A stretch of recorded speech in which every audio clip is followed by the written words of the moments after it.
सीताराम मधुर मधुर नाम राम सीताराम सीताराम सीताराम सीताराम सीताराम सीताराम सीताराम सीताराम सीताराम बोलो सच्चिदानंद भगवान की जय। ये विचार चल रहा है, जो सत्यव्रत राजा था, कृतमाला नदी में तर्पण कर रहा था तो एक मछली का बच्चा आ गया और उसको जो है जब पानी में छोड़ा तो उसने कहा कि राजन मैं तेरी शरण में हूँ, मेरी रक्षा करो, ये बड़े मच्छ मेरे को खा जाएंगे। उसकी बात सुन के राजा ने अपने कमंडल में रखा, घर लाके उसको नाद में रखा, माँ भी बढ़ गया तो तालाब में रखा, माँ भी बढ़ गया सरोवर में रखा, माँ भी बढ़ गया, फिर समुद्र में ले जाकर उसको रखा। फिर पूछा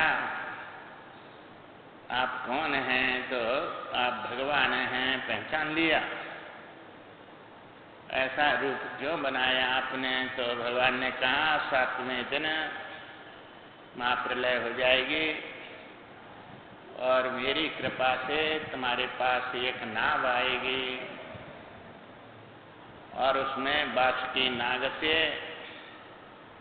सप्तऋषियों के साथ में तुम मेरे सींग से उस नाव को बांध देना,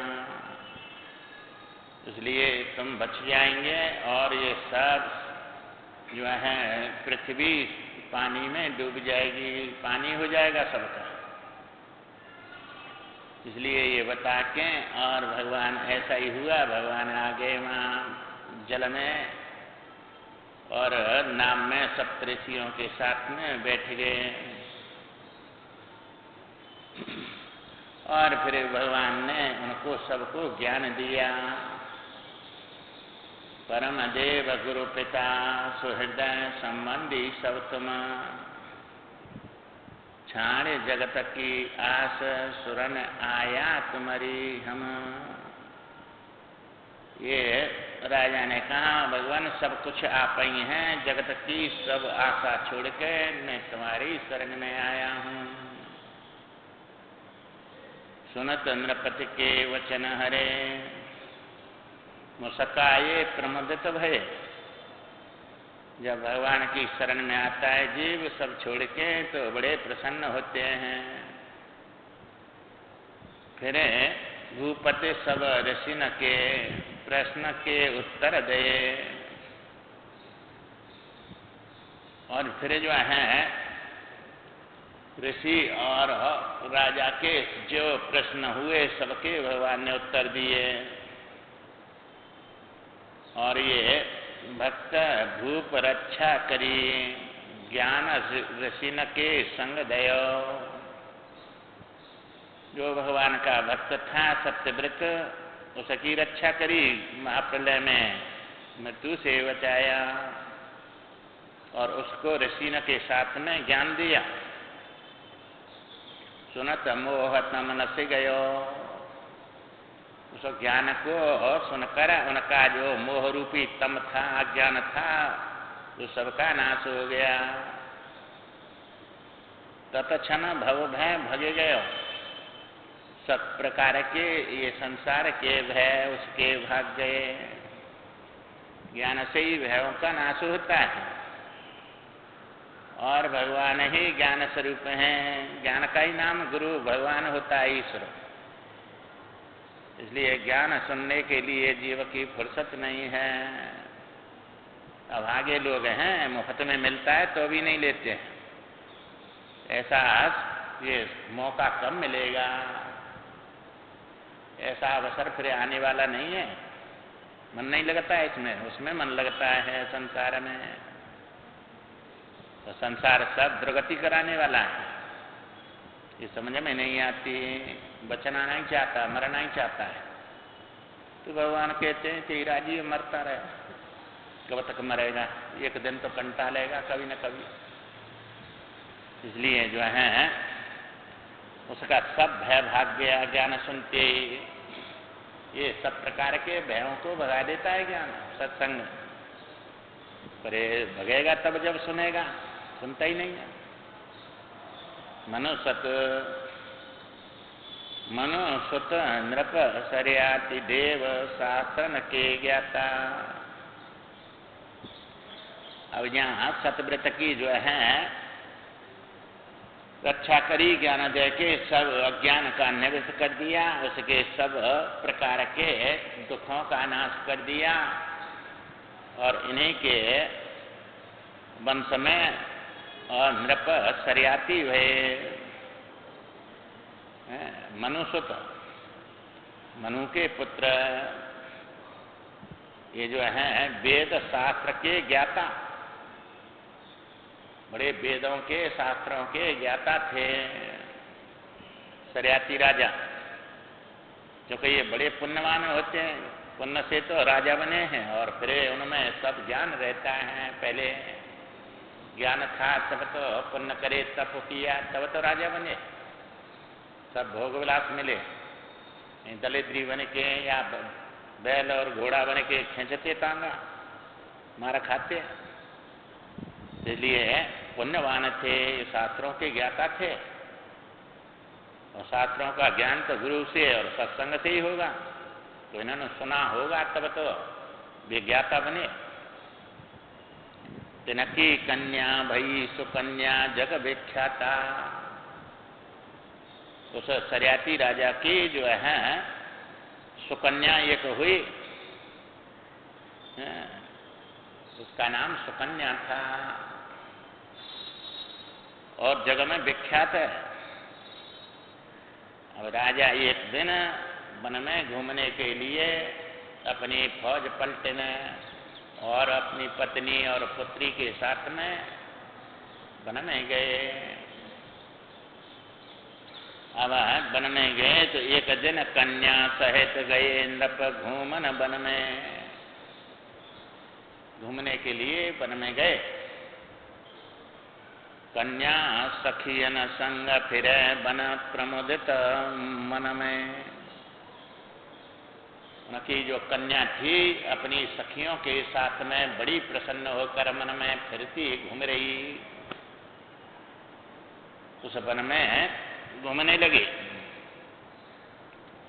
और वहां जो है चिमन ऋषि थे, तपस्या कर रहे थे, उनका आश्रम था। चिमन आश्रम के निकट एक दीमक कोटिलों, एक दीमक का टीला बना हुआ था। दीमक उदक कहते हैं आप जो है अपनी गुजराती भाषा में, जो पुस्तकों में इनमें लकड़ी में लग जाती है, सबको मिट्टी बना देती है। जहाँ वे तपस्या कर रहे थे वहीं वो टीला बन गया, उनका दीमक ने टीला बना दिया। निरखे चकित भई जुगन सरिस द्वय चमकीली वस्तु लखे। वो जो कन्या सुकन्या थी उस टीले को देखकर बड़ी चकित हुई, और उस टीले में से दो आंखें जो थी वे चमक रही थी। चिमन जी तपस्या कर रहे थे, पूरा शरीर तो दीमक ने मिट्टी बना दिया, पर आंख चमक रही थी जुगनू के समान। जैसे रात में जुगनू जो है प्रकाश करता है, ऐसे ही दिन में से वे जो है प्रकाश निकल रहा था दो छिद्रों में होके आंख का। उसको देख के बड़ी चकित हुई। उस कन्या यौवन को मदम उन्मत्त, और यौवन में जो है जवानी में ये जीव कुछ सोचता विचारता नहीं है, मद ऐसा होता है। तो यौवन का मद चढ़ा हुआ था।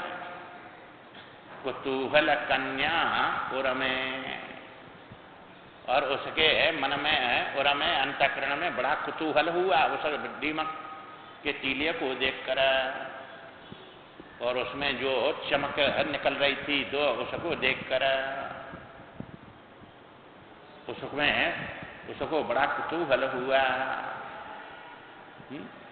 पुरमे उसके में उत्सुकता सम निहारे लये द्वय कंटक करने। बड़ी उत्सुकता से, बड़ी तावली जल्दी से, और 2 कांटे ले लिए दोनों हाथों में, और उनमें जो चमक रही थी वे आंखें उनकी उसमें चुबा दिया। बताओ ऐसा है ये विचार नहीं कि ये क्या है और क्यों है, ये ऐसी हमें चमक कहां से निकल रही है, तो कुछ विचार होता ही नहीं है जवानी में। अब आंख में चुबा दिए वे दोनों कांटे लकड़ी, आंख ने दिए चुबोए भई धारा सोड़ित की। उसमें से खून की धारा बहने लगी और उसको देख के डर गई। हाय राम, ये क्या कर दिया मैंने। डरी भगी लखे रक्त। उस खून को देखकर बड़ी डर गई और उसको देख के बड़ी व्याकुलता चित्त की। उसकी बड़ी चित्त में व्याकुलता आ गई। अब समझ में आई है कि ये क्या कर दिया मैंने, खून बह रहा है इसमें, तो कोई क्या चीजें हैं। और वहां से जो है दौड़ गई सकीन के साथ में, कुछ बोला नहीं। बड़े बड़ी भारी मन में उसके में जो है व्याकुल हो रही है, क्योंकि पाप करने से अशांति बढ़ जाती है, तो शांति से नहीं रहने देता है। ऐसी भारी उसके अंदर उसकी उमंग आती है जो है व्याकुलता की। इसलिए वहां से चल गई और मुनि ने जो है अब आंख में जब लकड़ी कुछ वो दिया, फूट गई दोनों आंख। मुनि को क्रोध आया। इत मुनिवर के कोपते सैनिक सब व्याकुल भये।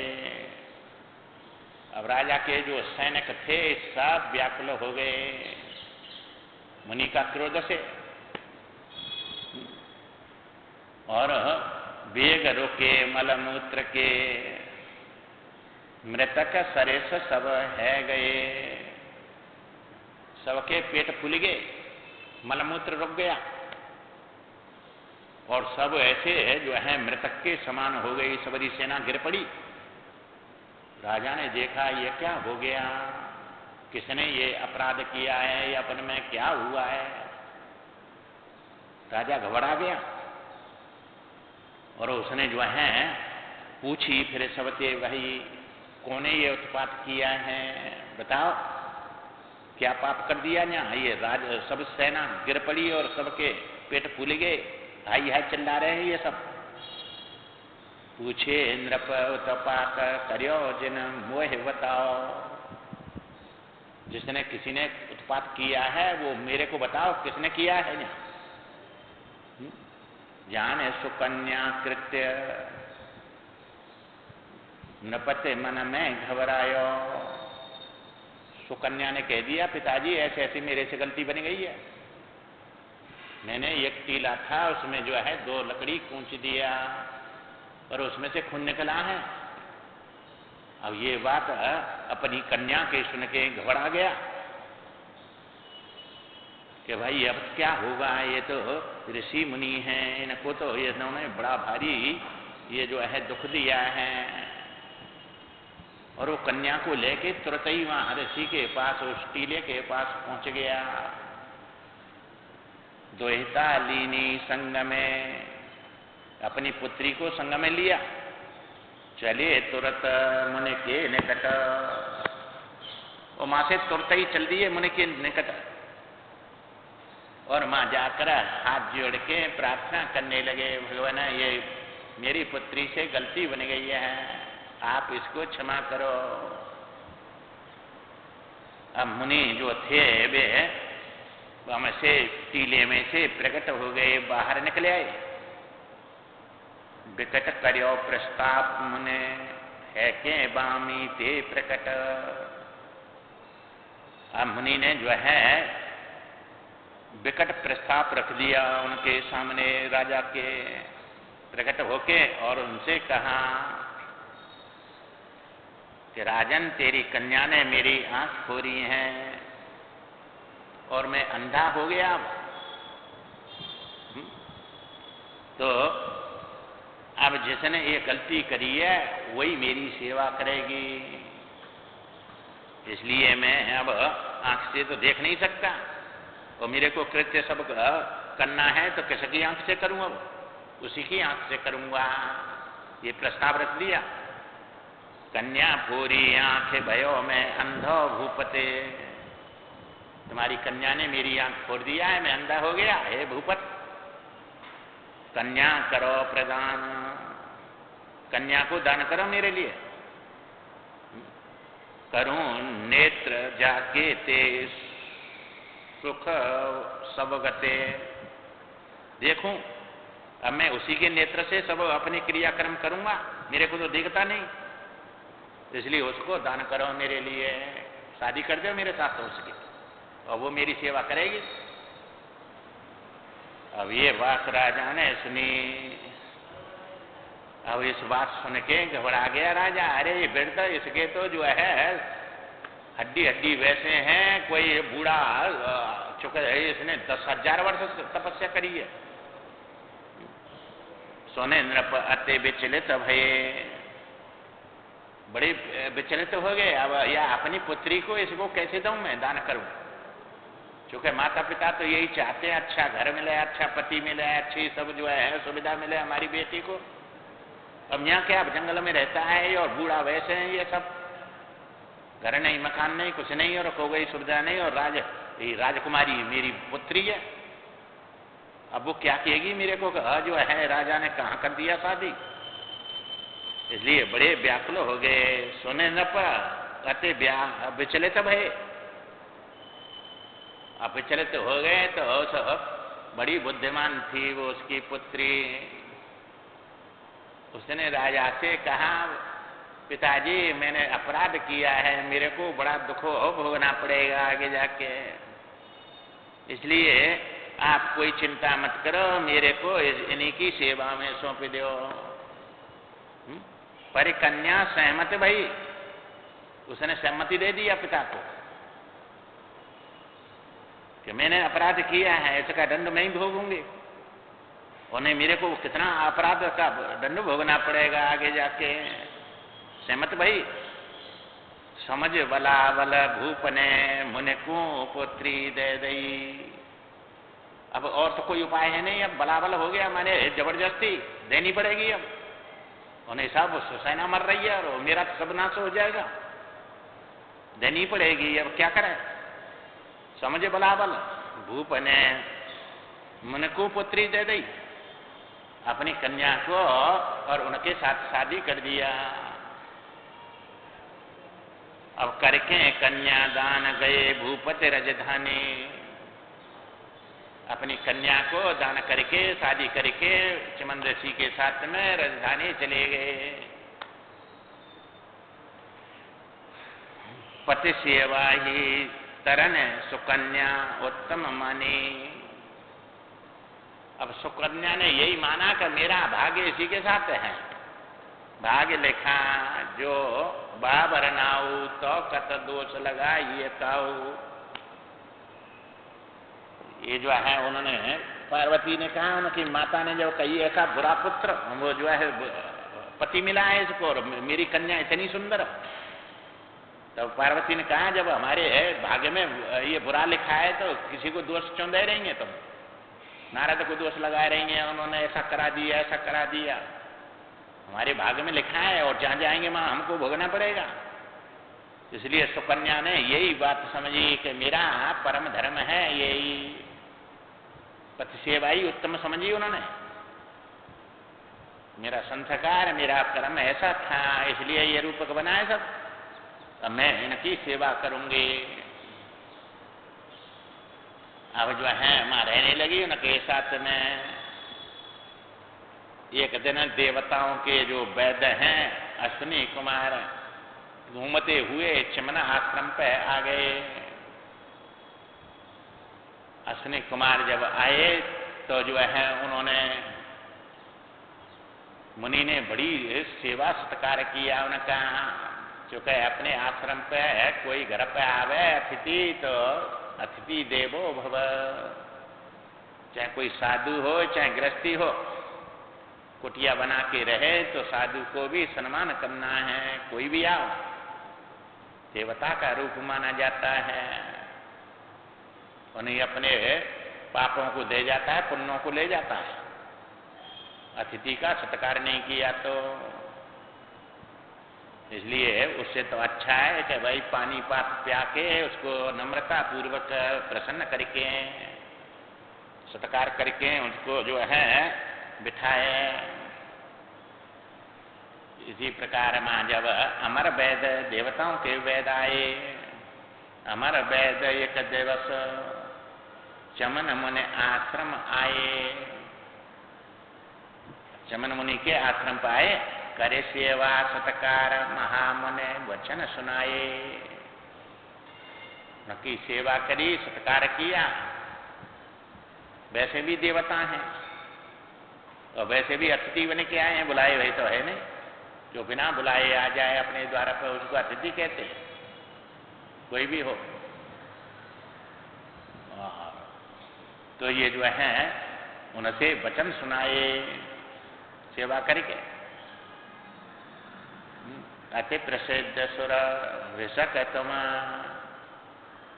उनसे मुनि ने कहा कि तुम तो अति प्रसिद्ध हैं, देवताओं के डॉक्टर हैं, इसलिए तुम प्रसिद्ध हैं।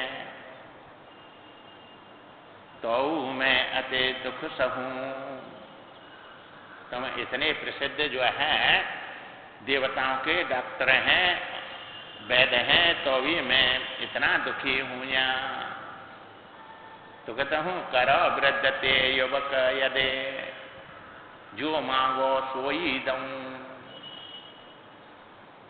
चमन ऋषि ने कहा कि मेरे को वृद्ध से युवक बना दो, क्योंकि तुम में सब सामर्थ्य है और जो मांगेंगे सोई दूंगा मैं, कोई मुफ्त में नहीं लेता। तो ये नहीं समझना कि बाबा जी ने के पास कुछ होता नहीं है, कहा कि जो मांगेंगे सोई दूंगा। तो उन्होंने कहा कि भाई जो है ऐसा करेंगे तो हमको जो है आप सोमरस मख में देव हमको। कहें अश्विनी कुमार मैं हूँ सोम पियाओ। देवताओं को सोमरस मिलता है यज्ञों में और हमको नहीं देते हैं, इसलिए आप हमको सोमरस पिलाओ। सोम मखन में सदा देव पंगत बैठाओ। ये देवता हमको जो है सेवक समझ के हमको हमारा तिरस्कार करते हैं, हमको सोमरस नहीं देते हैं, पंगति में नहीं बिठाते। इसलिए आप जो है हम देवताओं के साथ सदा सोमरस पंगति में बैठे पीवे, ऐसा हमको तुम कर दो। चमन ऋषि ने कहा, स्वीकार किया कि ठीक है मैं ऐसा करूंगा तुम्हारे साथ, मेरे को ठीक तुम जो है जवान बनाओ और मेरी आंख दोनों ठीक हो जाएं जैसी की तैसी। और स्वीकारी यह बात कुंड में चमन नवाए। चमन ऋषि ने यह बात स्वीकार कर लिया उन देवताओं की वेदों की कि तुमको मैं सोमरस पिला दूंगा और पंगति में बिठा दूंगा। इसलिए उन्होंने जो है कुंड था उसमें चमन ऋषि को स्नान कराया वैद्यों ने कि स्नान करो इसमें। आयुर्वेद प्रभाव वृद्धते युवक बनाए। और उन्होंने आयु और वेद के प्रभाव से मंत्रों से और जड़ी बूटियों से उसे जबान कर दिए, उनको ऐसे सुंदर बना दिए। बस 18 साल के राजा राजकुमार अभी भवन से निकल के आए, बड़े सुंदर युवक हो गए, आंख दोनों आ गई, ऐसे बना दिए। अब जो है ऐसा करके वहां जो है वे चल दिए अपने पुरम को करके मन को तरुण गए रोज रुजहापुर जवही, रुजहापुर वे वैदमा से जो है अपने पुर को लोग को चले गए। इधर वे उनको युवान करके जवान करके और चले गए। और तभी जो है सरियाती जो राजा थे अपनी पुत्री को देखने के लिए फिर वहां वन में आए, चमन आश्रम पे आए। नृप सरियाती चमन मुने आश्रम तब ही, इधर भी ये जवान करके और उनको चले गए। और उधर से तभी जो है वे राजा आए और बड़े भारी तंदुरुस्त और लड़की के साथ कोई जवान बैठा हुआ है। ये बात राजा ने अपनी आंखों से ये दृश्य देखा। अब देखा तो देखकर बड़ा विचार करने लगे। ये मैं तो वृद्ध चिमन ऋषि को अंधे को बेटी दे के गया था, वो तो यहाँ है नहीं और ये जवान के साथ बैठी है। बड़ा भारी दुख हुआ देख के राजा को। है तो पुत्री दान किया किसी को और संग बैठी है किसी के। ये तो इसने बड़ा भारी ये पाप किया है। ऐसा देखकर तरुण निकट निज सुता ने रखे, नृप अति दुख पायो। अपनी पुत्री को जवान के पास बैठी देखकर बड़ा भारी दुख पाया, दुखी हुए राजा। है प्रसन्न वृतांत सुकन्या सब समझायो। और पिताजी से बोली, सुकन्या पिताजी कोई तुम अनुमान ऐसा वैसा मत करो, ये ऐसा हुआ है ना, ये यही चिमन ऋषि हैं जो तुम मेरे को शादी करेगी, कोई दूसरा नहीं है। ये यहाँ देवता आए थे और उन्होंने जो है ऐसे ऐसे और इनसे कहा हमको सोमरस में तुम जो है भाग दे और हम तुमको जवान कर देंगे। तो उनकी कृपा से ये जवान हुए। अब ये बात सुनी तो बड़े प्रसन्न हुए। सुकन्या की बात समझ के सुनकर राजा तो सुता वचन सरियाति सुने, मुन तनु लखे प्रमोदित भये। अब सुता की बात सुनी और अपने दमाद का तनो शरीर देखा, बड़े प्रसन्न हुए। ये तो बड़े भारी ऐसा राजकुमार तो करी है, इस पूरी पृथ्वी पर नहीं मिलता मेरे को पुत्री के लिए, क्योंकि देवताओं का बनाया हुआ शरीर है, ऐसा वैसा थोड़ा ही है। इसलिए बड़े प्रसन्न हुए देख के उनके शरीर को। मुने तन लखे प्रमुदित भये, मख हित कन्या सहित मुनिवर ले निजपुर गए। अब मख कराना है, यज्ञ कराना है, सोमरस देना है, तो अपनी पुत्री को अपने दमाद को मुनि को लेकर और अपने पुर में गए कि करूंगा मैं यज्ञ और उनको जो है देंगे हम सोमरस। निजपुर में चले गए सरियाती राजा। सोम याग करवाए भूप को मान बढ़ायो। मुनि ने सोम यज्ञ कराई राजा से और राजा का बड़ा मान बढ़ाया। सोम यज्ञ कर रहा है। सुर वैद न बुलवाए सोमरस तिन्हें पियायो। मंत्रों के द्वारा जो है सुर वैद बुलाए और उनको जो है सोमरस पिलाने लगे। दे दिया सब सोमरस। जब पियाया तो मां जो है इंद्र आ गया। इंद्र ने देखा ये क्या कर रहे हैं, इनको जो है सोमरस दे रहे हैं और हम देवताओं का सोमरस है। और वज्र लेके उसको मारने के लिए और अपना वज्र हाथ में लेके तान दिया इंद्र ने। चमन ऋषि ने वहीं रोक दिया, बस हाथ न्योका नहीं रह गया, न वो नीचे गिरता है न इधर हिलता है, बस पत्थर की मूर्ति जैसा हो गया पूरा का पूरा, न शरीर कोई हिल रहा है, बस स्तंभ तो हो गया। तान्यो सुरपति वज्र कर्यो जब स्तंभित करकूं। मुनि ने स्तंभित कर दिया कि यहीं रुका रहे बस।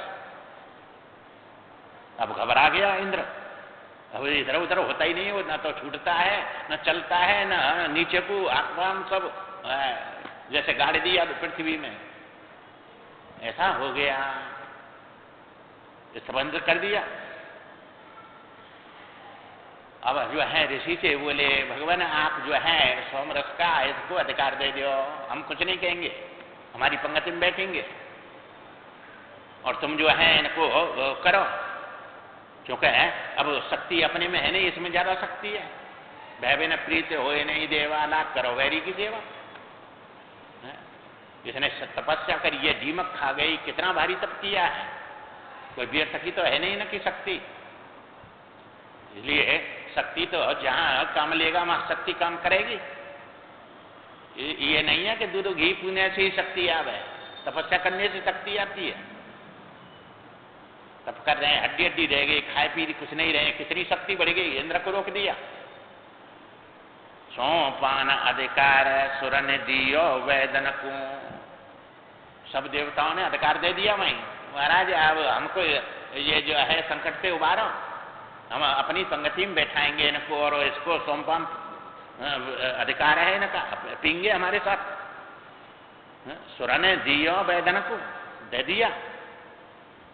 अब ये प्रभाव देखा सबने, राजा ने और प्रजा ने और देवताओं ने, तो अति विस्मित हो गए कि कितनी शक्ति है संत में। देखो लखे प्रभाव मुने चमन, चमन को सबकू अति विस्मित भयो। तो देखो इसने तो ये इंद्र को भी रोक दिया। तनिया नृपसरियाति की चरित पावन पूरो भयो। ये सरियाती जो राजा थे उनकी पुत्री का ये चरित्र पूरा हो गया है, उनको दे दिया और उनके साथ में और अपना जीवन उन्होंने जो है सब प्रकार के भोगों को भुगते हुए बिताया। अब इन्हीं के वंश में एक जो है नृपति सेनजित पुत्र, सेनजित राजा हुए और उनके पुत्र भये यौवनाश्व यशस्वी, यौवनाश्व नाम के बड़े यशस्वी पुत्र हुए सेनजित राजा के। मानधाता तेन पुत्र चक्रवर्ती तेजस्वी। यौवनाश्व के जो है मानधाता हुए बड़े चक्रवर्ती। माता बिन पैदा भये पिता गर्भ में वास करे। माता का के बिना ही मानधाता पैदा हुए पिता के गर्भ से। माता बिन पैदा भये पिता गर्भ में वास करे। सुनो कथा आश्चर्ययुत पुण्य प्रदायिनी मनोहर। मन को हरण करने वाली, पुण्य देने वाली ऐसी कथा है ये, आश्चर्यजनक है, इसको सुनो। पुत्रहीन यौवनाश्व नार सती संग लिए वन। एक दिन जो है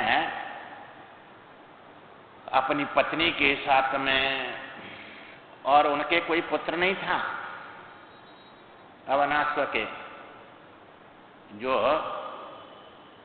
सेनजित के पुत्र थे अवनाश्व, उनके कोई पुत्र नहीं था, इसलिए अपनी पत्नी के साथ में और वन में गए, संतों के पास वन में। वन में मुने मिले पुत्र हेतु एक यज्ञ करायो, और उन संतों से प्रार्थना किया, सेवा किया राजा ने, और अपनी याचना किया कि मेरे को पुत्र चाहिए, भगवान एक पुत्र हो। सब संपत्ति होती है परंतु जब संतान नहीं होती है तो बड़ा दुख होता है। इसलिए संतों के पास जाकर और उन्होंने, संतों ने पुत्र हित एक यज्ञ करायो।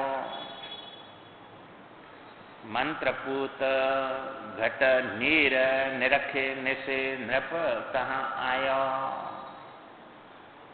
अब जो है वहाँ यज्ञ कर रहे हैं और कलश में जो है एक मंत्रों के द्वारा आह्वान करके और उसमें जल भरा हुआ कलश रखा। आज यज्ञ पूरी हुई और वो कलश वहाँ रखा और सब सो गए कि कल और फिर ये होगा यज्ञ। अब जो है होनहार जो होती है वही है के रहती है।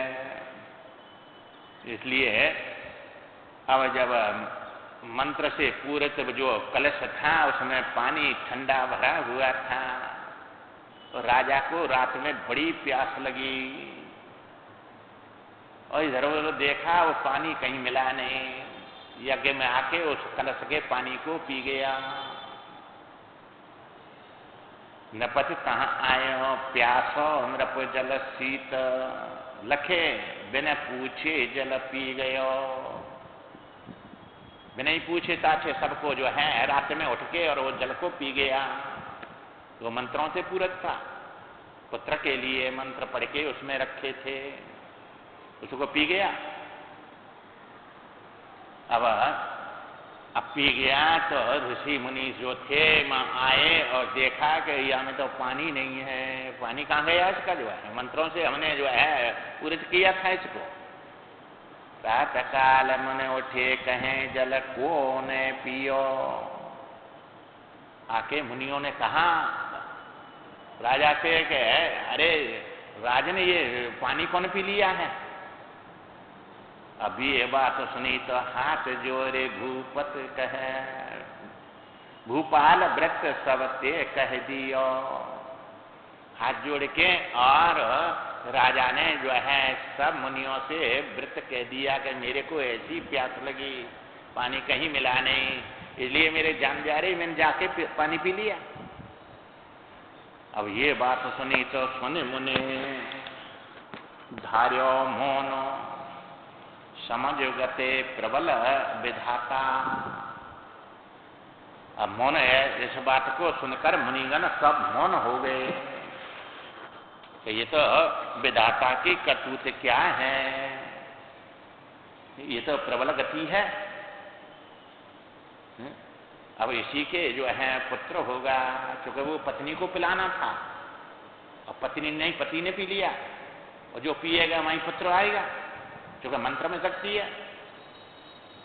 इसलिए कुछ फोरे के प्रकट भये नृपते मानदाता। उनके पेट से फोर कर और जो है प्रकट मानधाता नाम के बच्चे पैदा हुए। मानधाता अब ये जो है पिता के उदर से हुआ। अब ये बड़े हुए तो बिंदुमती रानी वरी, एक राजा की जो है पुत्री बिंदुमती के साथ में जो है स्वयंवर में जाके उसको वर लिया। स्वयं जाए नृप स्वयंवर, मानदाता स्वयं जाकर और उस राजा के स्वयंवर में उसको वर लिया। जने पुत्र पुरु कुतस और अम्बरीश मुचकुंद वर। उस मानदाता के 3 पुत्र हुए बिंदुमती से।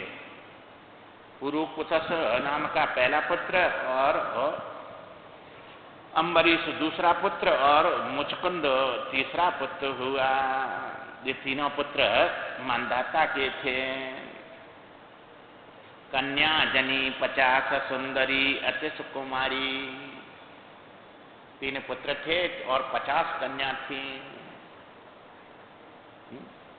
बड़ी भई सब संग कमल नैनी पितु प्यारी। सब बड़ी हो गई, शादी के योग्य बन गई और कमल जैसे नैन बड़ी सुंदर और पिता को बड़ी प्यारी थी। 50 बड़ी भई सब संग, एक ही संग सब जो है बड़ी हो गई। कमल नैनी पितु प्यारी। इधर जो है एक राजा थे, सौभरी मुनि जो थे वो जो है तपस्या अपने आश्रम पे कर रहे थे। अब तप बढ़ता है तो प्रसिद्धि हो जाती है, चमत्कार बढ़ने लग जाते हैं, सिद्धियां आ जाती हैं, भीड़ आ जाती है। अब उनके पास में तप को देखकर दुनिया तो दौड़ती है मुफ्त के मालक को। बस संत के पास चलो, नमस्कार कर देंगे, आशीर्वाद दे दे, मुफ्त में सब मिल जाएगा। इसलिए भीड़ आने लगी। अब संतों को भीड़ भाड़ अच्छी लगती नहीं है, अपना भजन करना है कि ये भीड़ में अपने जो दिमाग लगड़ाना है। इसलिए जो है भजन में विघ्न आने लगा। वहां से 100 ऋषि और जमुना जी में जो है जल में बैठ गए, जल में बैठ गए और जल में 60,000 वर्ष तक तपस्या करते रहे। उनको अहंकार हुआ, मैंने माया को जीत लिया। बड़े भगवान तो जो है किसी के अहम को रहने नहीं देते। माया दुरत्या। पानी में बैठ गए 60,000 वर्ष और एकांत में बैठ के भगवान का भजन तपस्या किया। और ब्रजमंडल में परम तपस्वी 100 हरि मुनिवरा। ब्रजमंडल में तपस्वी 100 हरि ऋषि यमुना जल में बैठ तपस्या करें उग्रतर, बड़ी उग्रतर तपस्या करने लगे। और उनको एक दिन जो है ये अहंकार हुआ, अब मेरा माया कुछ नहीं बिगाड़ सकती। इसलिए जो है अब भगवान तो सब सर्वत्र हैं, सब जानते हैं। जन अभिमान न राखें कहो, सुनो राम कर सहज स्वभाव। भगवान का सहज स्वभाव है, अपने भक्त के अहंकार को नहीं रहने देते। अब लीला भगवान को करनी है, और माया में फंसाना है उसको। चूंकि माया जीत ली ऐसा अहंकार कर रहा है। उग्रतर तपस्या करने लगे तो बाल ब्रह्मचारी रहे। बाल ब्रह्मचारी से ही तपस्या में लग गए, शादी वादी कुछ नहीं किया। भय वृद्ध तनु छीन अते। तपस्या करते करते वृद्ध हो गए और तन सब हड्डी हड्डी रह गई, सब छीन हो गया। बरस सहस्त्र 10 तप करियो, 10,000 वर्ष तप करियो, नहीं निरखी संसार गते। ये संसार के भोग विलास नहीं देखे उसने कि कैसा जो है गुलाम जावन का मजा है, कैसा जो है उसका सब शब्द स्पर्श रूप रस, ये कोई भी उन्होंने गति नहीं देखी संसार की। अब जब नहीं देखी, इतने दिन हो गए, जब अहंकार बढ़ा तो भगवान ने मां दृश्य दिखा दिया। एक मच्छ और मछली का संभोग करते हुए दिख गया। एक दिन जल में मत्स्यराज निरक्षो मुनिवर, आँख खुल गई और उसी में मच्छराज अपनी पत्नी के साथ में और पीड़ा करता हुआ देखा। निज पत्नी के संग करत कीड़ा अति सुख कर, अति सुख कर कीड़ा कर रहा है। अब ये तो आंख के द्वारा और कान के द्वारा दो ही प्रकार से संसार भरता है। सुन के वासना हो जाती है या देख के हो जाती है, फिर रोक नहीं सकते। ऐसा दृश्य देख लिया। इच्छा मुने मना माहे भई व्रत करि करे, अति सह दुख सहे। अच्छे दुख सहे तपस्या कर करके 60,000 वर्ष हो गए। जब तप में जीवन गयो, नाही चाख्यो संसार सुख। ये संसारियों का सुख तो हमको मिला नहीं, और जब तप करते हुए हमारा जीवन चला गया, वृद्ध हो गए। अब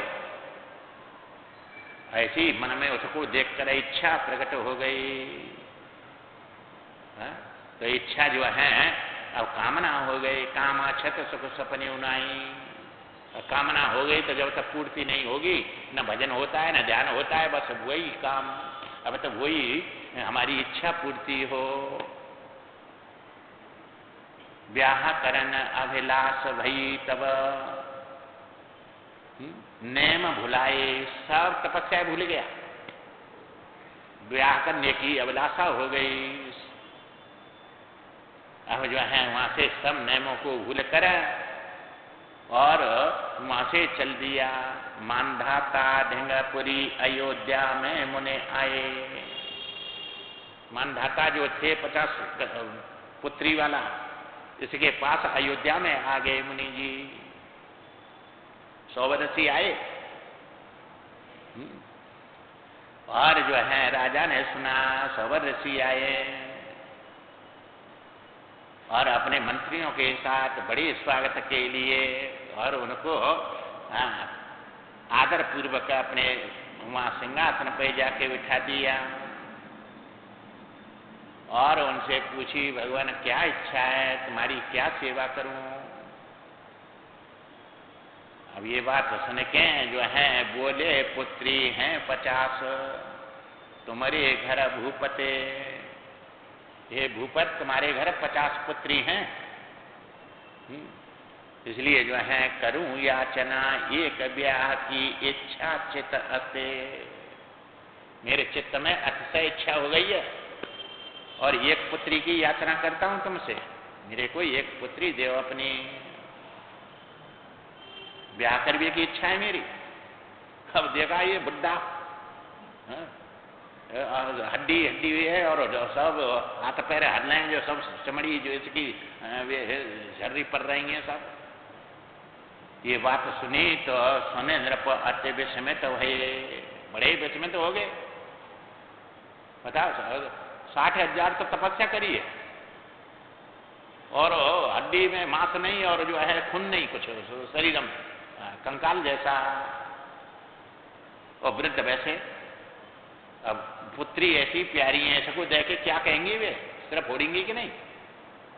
इसलिए जो है सोने नृप अत्य विस्मित तो है, घबराए सब अंग थके, उनकी तो वाणी बंद हो गई, सब हाथ पैर सब थक गए, घबरा गए बड़े भारी। क्या करूं अब, मना करता हूं तो श्राप दे देगा और देता हूं तो पुत्री सिर्फ फोड़ेंगी, पर इसको पता नहीं शक्ति का क्या कितनी शक्ति होती है। 60,000 तपस्या करी है तो उसे कोई सामान्य पुरुष है ये, फिर भी अब जो है थकित हो गए, अंग थक गए। वृद्ध देह तप अधिक लखे, बाकी वृद्ध शरीर देखा, तपस्या अधिक देखी, हाँ ना कछु नहीं कही सके, न उनसे शादी की हाँ करी न नहीं करी, मन हो गए।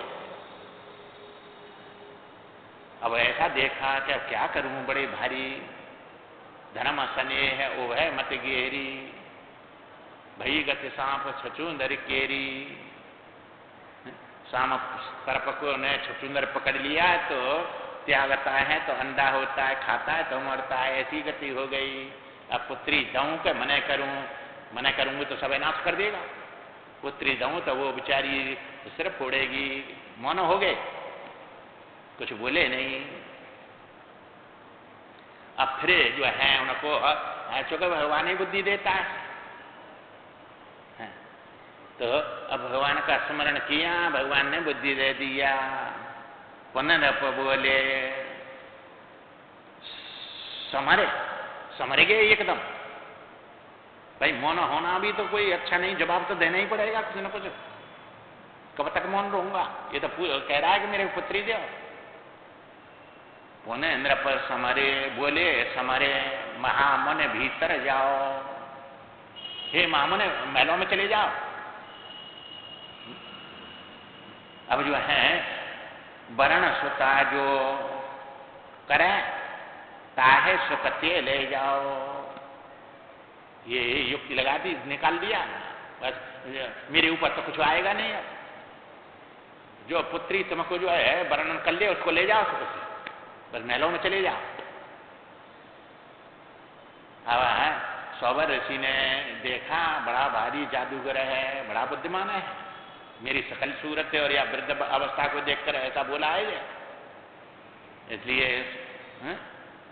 अब जो है जब ऐसा जब कहा तो समझे भूप को भाव योगते युवक भये मुने। भाव समझ गए कि वृद्धावस्था देख के ऐसा कह रहा है, इसलिए अपने योग से ऐसे बन गए 16 साल के 18 साल के जो है, और बड़े राजकुमार सुंदर। अब ऐसे वैसे नहीं, क्योंकि अब तपस्या का प्रभाव तो सब दिखेगा ही।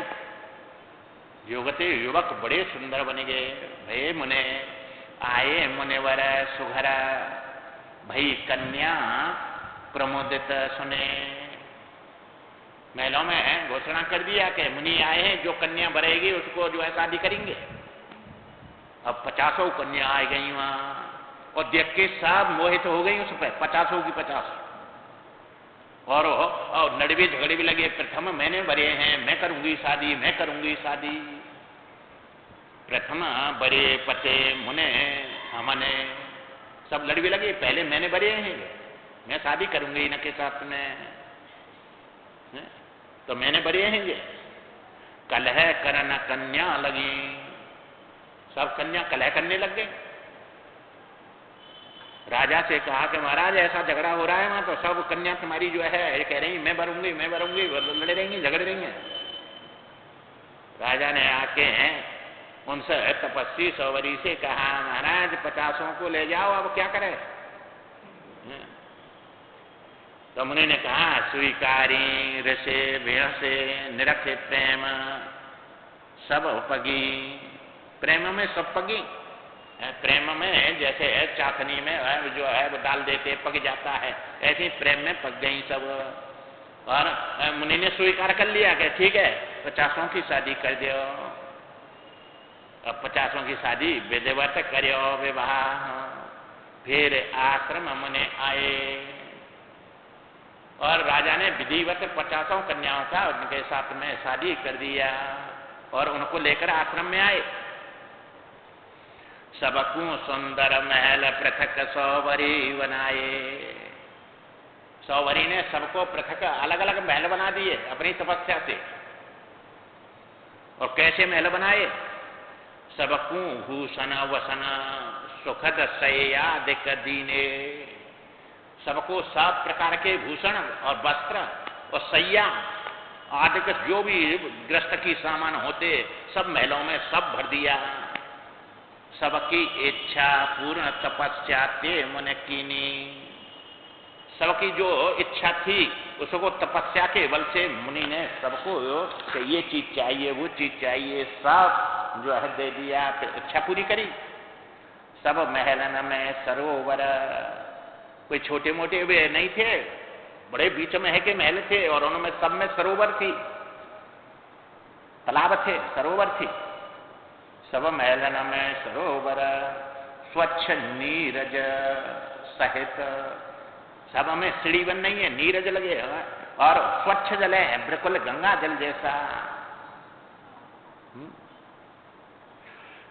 असन वसन उव घटन सतत रहे पवन सुख दबहत।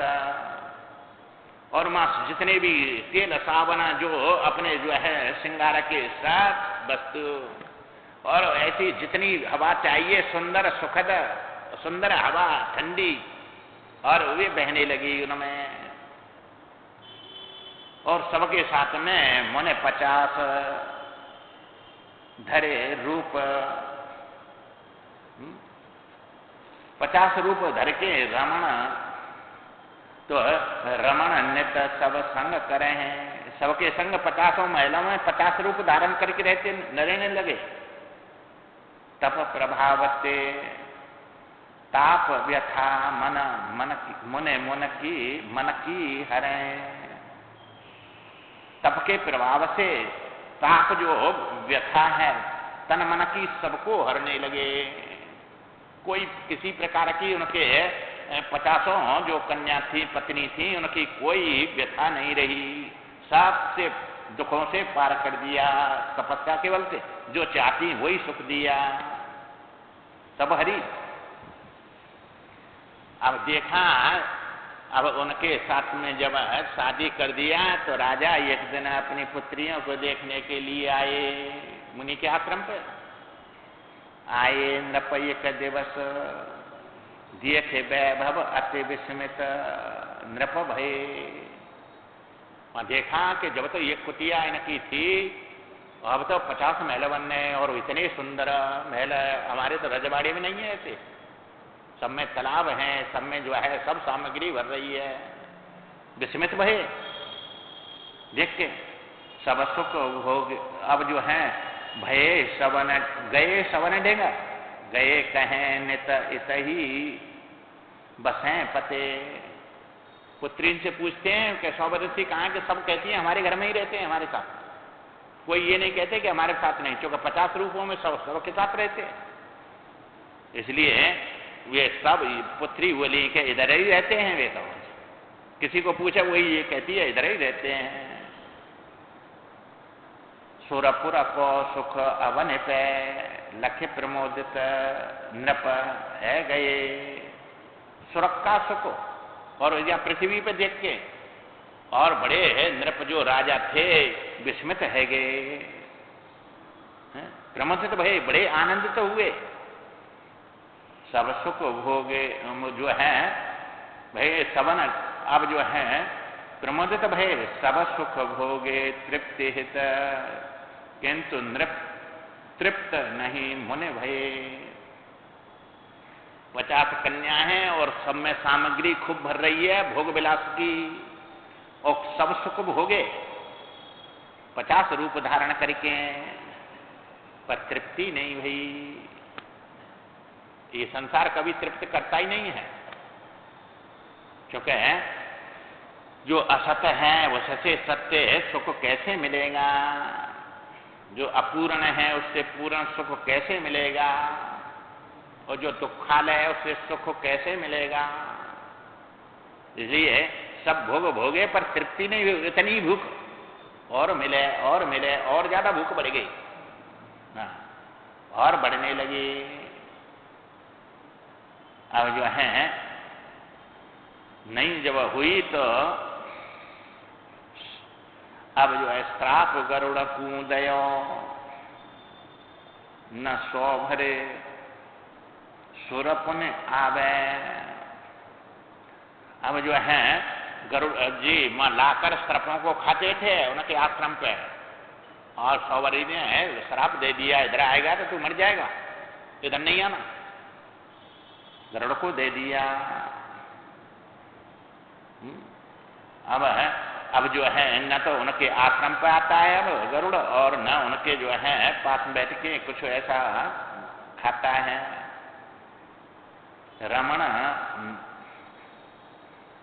रमण का नामक दीप कहाँ नागन को खावे।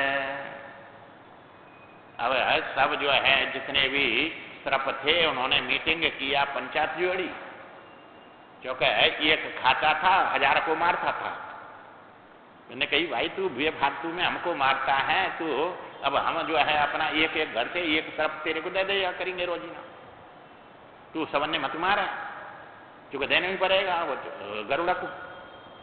इसलिए पंचायत करके उनको समझा दिया कि भाई एक हम जो है 7 तेरे को भोजन दे दिया करेंगे एक सर्प का, क्योंकि गरुड़ को सर्प बहुत प्रिय होता है, सर्प को ही खाता है, प्रिय भोजन है उसका। जैसे सर्प को जो है चूहा बहुत प्रिय लगता है, उंदर को सटक जाता है, वो बहुत प्रिय भोजन है। अब ये न मिलेंगे तब दूसरे ने खाते नहीं, पहले ये मिल जाए तो इन्हीं को खाते हैं। अब जो है इधर जब सौवर ऋषि ने उसको श्राप दे दिया, और वहां जो है रमण दीपक व नागों ने पंचायत करके उनको कह दिया कि भाई तुम जो है एक श्राप दे दिया करो, तो मैं सबको नहीं मारूंगा। अब काली अहिने मक्त है भंग नेम को कर दियो। अब कालिय नाग का जब नंबर आया तो उसने नेम तोड़ दिया, हम नहीं देते, जाओ तुमको करना हो तो करो। अब नेम तोड़ दिया, लड़ियो पराजित है गयो, गरुड़ से लड़ने लग गया और पराजित हो गया। 100 भरी सर में छिप गयो। उसको पता था कि वहां 100 भरी कालिया दह में नहीं जाएगा, ये वहां मर जाएगा, इसलिए मां से भाग के कालिया नाग उस दह में आ गया। मां छिप गया आके अपने परिवार लेके दह के कारण, और मां गरुड़ाता नहीं है। अब जो है कालिया दह में आके रहने लगा, और जो है अब आगे क्या होता है इसको कल ही बतलाएंगे, समय हो गया। श्रीमन नारायण नारायण नारायण।